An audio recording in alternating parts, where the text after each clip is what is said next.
அப்போ நீங்கள் தான் கடவுளா? நீங்கள் என்ன வேலை பண்ணுறீங்க? நான் தான் கடவுளுக்கெல்லாம் கடவுள்.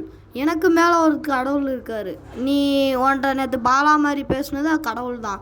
நீ என்னோடய நம்பர் தான் நேற்று சொன்னேன், 2126. அது என்னுடைய நம்பர் தான். நீ அதைத்தான் நேற்று 0.006% மக்கள்களை நாம் வாழ வைக்கின்றோம். அதில் ஒருத்தன் தானே நீனும். இல்லை, எனக்கு புரியலை. அதாவது இன்னைக்கு 26/1/2026. இந்த நேரம் நீ செத்துருப்ப. நேற்று அந்த பாலை நீ எடுத்ததுனால தான் இன்னும் நீ உயிரோட இருக்க. ஒன்றுமே புரியலையே. நேற்று நைட்டு போஸ்டில் முட்டி கீழே விழுந்து கண்ணாடி பாட்டில் குத்தி நீ செத்துருப்படா. ஐயையோ, இப்போ புரியுதா? சரி, இப்போ எதுக்கு என்னை கூப்பிட்டீங்க? உன் சோகம் எங்கே ஆரம்பித்தது? ஏன் சோகம் 7ஆப்பு 10வது நாளில் நடந்துச்சு. ஆரம்பி, உன் கதையை கேட்போம். நின்னா கால் வலிக்குது, அங்கே உட்காந்துக்கிட்டே கொஞ்சம் சொல்லவா?